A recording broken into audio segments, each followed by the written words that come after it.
Now we have evaluated which are the wave functions corresponding to each electronic state in the electron gas approximation. Now we are going to calculate which is the ground state energy for that system, considering that we have n electrons in the system. So as we analyzed before, we have defined a mesh in k-space, and each point in this mesh corresponds to an electron state, and each electron state, considering the spin degeneracy, is going to be doubly occupied. So we have not considered that the wave function is going to be anti-symmetric. So first approximation, we have neglected that. However, we are going to consider the Pauli exclusion principle, so that each electron state, each k state, is going to be doubly occupied, just doubly occupied because of the Pauli exclusion principle. So because otherwise all the electrons will be occupying in the ground state, considering zero temperature, of course, the lowest energy here, which corresponds to k equals 0. But electrons are Fermis, that's not going to be the case. And in order to calculate the ground state energy, we are going to fill all these states here, considering we have n electrons. So the first electron is going to go to the lowest lying state, which corresponds to k equals 0, the state having the lowest energy. The other electron is going to go to the neighboring k state here, which is going to be any of these ones. And the next one will be occupying the another one, and so on and so forth. And considering that we have a huge number of electrons here, at the end, the states of the electrons are going to occupy a sphere here. All the states inside this sphere. And this is what's called the Fermi Sphere. And the states the lastly occupied states are on a surface corresponding to the sphere, and this is the Fermi surface, what's called the Fermi surface. And the radius of this sphere here is what's called the Fermi wave vector, which represents by kf. And this is the momentum, the wave vector corresponding to the lastly occupied state. And the energy of lastly occupied states is the Fermi energy, EF, which is kF squared over 2. But we want to analyze, and the next step is we are going to analyze what's the relation between this kF here and the electronic density. What's the relation between kF and the electronic density we have in the system? Because of course they are going to be related. And we're going to calculate what's going to be that kf in terms of the unique parameter we have in the system, which is the electronic density.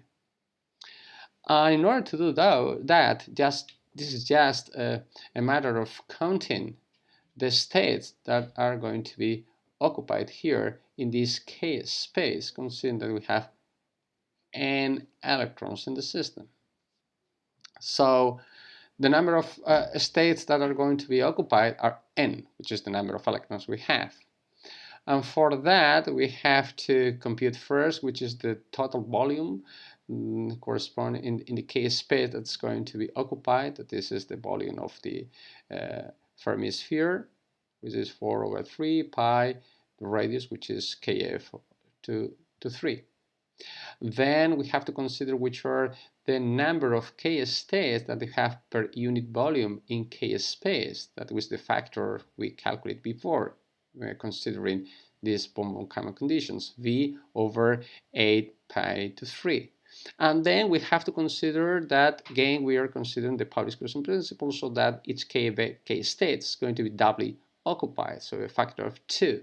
So there's the multiplication of this needs to be n, which is the number of states that are going to be occupied, it's the number of electrons.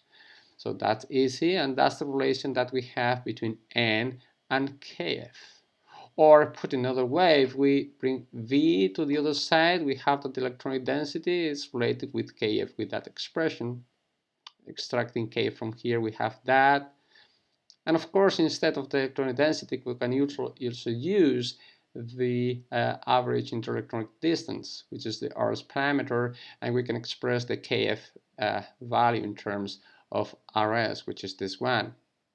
Once we have Kf, of course, we can extract, we can calculate the Fermi energy, which is just this one in terms of the electronic density or in terms of the interelectronic distance, for example.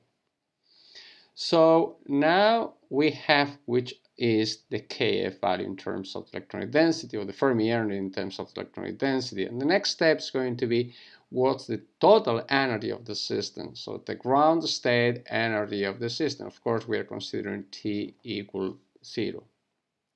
And for that, we need to sum all the energies, or the energies of all the electronic states that are occupied. So how we calculate the ground state energy? So the ground state energy is the sum of the energies of each electronic state that is occupied. So each electronic state has an energy of k squared over 2, and we have to sum all these energies for k modulus lower than kf, which is the Fermi radius, and multiply by 2 because we have that each k vector is doubly occupied because of the spin. This is the summation that we have to do. But of course, the summation is not an easy task, and it's much better to do an integration instead of summation. So we are going to change this summation here with an integral, which is quite easy to do. So basically what we have to do is we can interchange this summation with the following integral. Besides that, as we are considering here a volume in k space, we need to consider the number of k states that are included in that volume. And for that, we have to remember that the number of k states per unit volume is v over 8 pi to 3. So besides changing the summation with this integral, we have to multiply that by this term, and of course times this 2 factor here. This is the prefactor v over 4 pi to 3 we have here. And doing this integration, it's actually very easy task, and the final result is this one. So the total energy can be expressed in terms of Kf. Of course, it's going to be proportional to the volume of the crystal. This is an extensive magnitude. And we can rearrange this total energy in different ways, as consider, for example, that Kf is proportional to n to 1 to 3. So Kf to 3 is proportional to the electronic density. So we can substitute the Kf to 3 here with the expression we have in terms of the density, and we can arrange to this formula here, where we have that the energy per electron is given by this expression, or alternatively we can write in this way, 3 over 5 Fermi energy, or we can express the Fermi energy in terms of the electronic density, and we have that. Or we can change the electronic density in terms of the interelectronic distance, and we have this expression. Just remember that all of this is in Hartrees. We're using atomic units everywhere here, so these atomic units for the energy.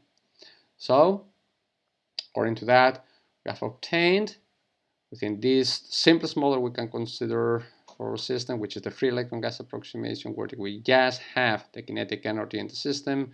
We have obtained which is the energy per electron for a system in terms of electronic density or the average interelectronic density distance.